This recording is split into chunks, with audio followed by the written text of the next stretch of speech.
It's time to say goodbye to another fiberglass Starcraft. This is a 1975 Starcraft American-16. I've been using it for the last couple years as basically a engine stand for the Johnson 115, just so I can move it around as needed and stuff. But now it's time to move the engine over to the Starcraft Jupiter, so I'm going to go ahead and start stripping this boat down, salvage everything I possibly can. Maybe I can find somebody that needs these parts, but the rest of the boat, you know, the whole entire fiberglass hull is destined for the landfill. The floor inside of this boat, as well as the stringers, is in horrible condition. I mean, it needs to be replaced desperately. I think even the transom needs a little bit of help, but I'm not willing to put that much money into this boat, unfortunately. I am going to use the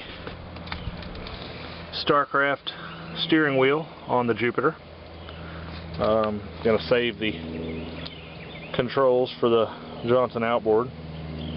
I've just got this set just basically bolted to a block of wood just to test run the engine. But when I got this boat, it had a brand new Teleflex steering cable,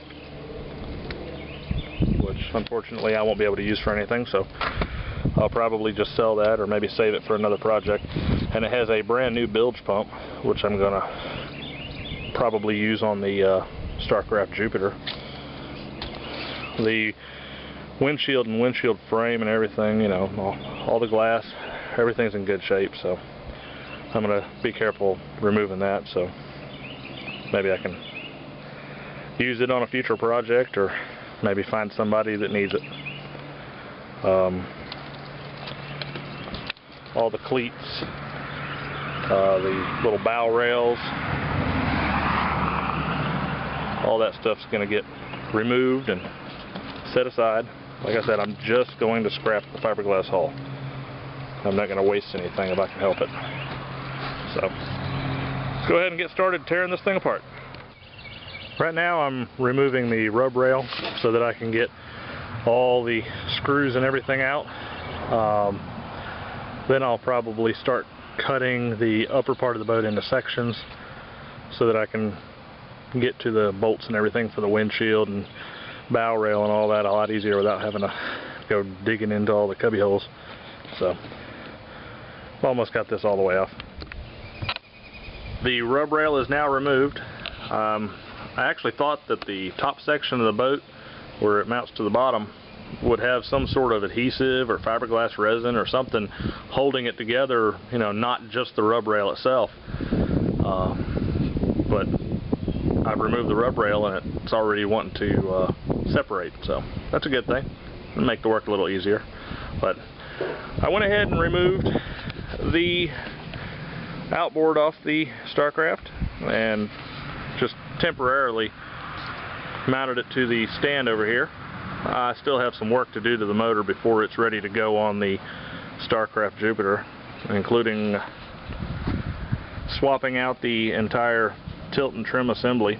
This one's the one from the 1982 Johnson 150 that I parted out a little over a year ago. And I'll just swap that onto there, but I've got to clean that up, paint it, possibly do a little bit of work to it. I mean, that one was working fine when I removed it from the 150, so it should just be a little bit of cleanup and that's about it. But I think the engine's going to end up being completely repainted. I'll tidy up the wiring harness that I installed and all the fuel lines and stuff, and I don't know, maybe even re-decal the engine cover there. Who knows? All depends on money. I've already got the paint, so it may just end up being painted without any logos or anything on it. But if I can hurry up and sell this Evinrude 60 horsepower here, then maybe I can put some of that money back into this 115. So, but let's go ahead and get back to work on this. I'm about to make the first cuts and see if I can just remove sections of the top. I'm going to try to leave the area where the windshield mounts intact as much as possible and just set it aside. Then I'll remove the windshield from it later, but I just want to get the bulk of the boat torn down so I can go ahead and haul it off to the dump. The Sawzall is making quick work of the thin fiberglass on this. It's definitely a lot thinner fiberglass than on the sailboat I cut up, but it's alright. Everything's coming apart real easy. As you can see, I've got the steering, windshield, and motor controls all basically removed in one little pod. Of course, I can't set this one out of the boat until I get the cables completely removed, but the left-hand side is ready to come out of the boat. I've just got it propped up. The sides of this boat are so flexible now I can't even get in and out of the side. It's wanting to collapse on me, so I just climbed out on the transom here. So let's go ahead and get these removed, and then we'll get the bow section cut up, and then the rest of this little stern here. Then I may or may not cut the bottom of the hull up into little pieces. I don't know. I may just leave it in one big section and just throw all the pieces of this boat and the chaparral inside of it and haul it off in one piece. Not sure yet, but we'll figure it out as it goes. And the bow section was very easy to remove. There sure isn't a lot of foam in this boat. There was just one big glob of foam all the way at the front, and it appears it's the same way underneath the back. Just a big glob of foam right up here, just under this little top section. But I don't know if that was enough to float this boat or not, but sure didn't seem like much. I'm working on removing the steering cable. I don't want to mess it up since it was brand new. Unfortunately, I won't be able to use it for anything, but maybe I can sell it or use it in a future project. I don't know. But let's go ahead and get that removed, and then should be just a matter of a couple cuts, and the whole top of the boat will be over here in a nice neat pile. Okay, the steering cable is removed, as well as the throttle cables. And I went ahead and removed the little aluminum transom cap, which I think somebody's done some work on this transom before. It's got that, what appears to be that repair stuff that people put in transoms, so they just chisel the wood out and pour in this crap that dries hard as a rock but doesn't flex at all, so when it tries to flex it just crumbles. At least that's what it looks like. That doesn't look like anything original. So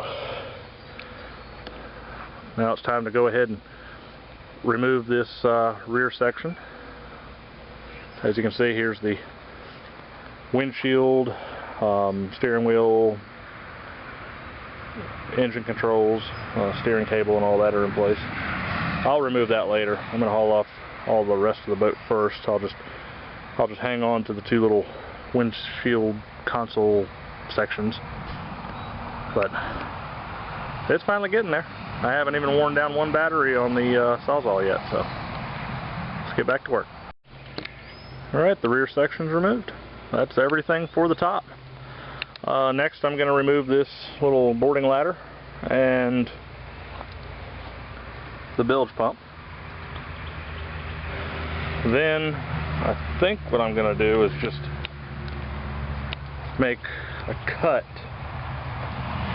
probably somewhere right about here, and then just set this section into the back, and then load it up on the little flatbed trailer I have and pile all the rest of this stuff inside of it and take it to the dump tomorrow. So I'll probably make those final cuts tomorrow, but go ahead and get the ladder removed and that bilge pump.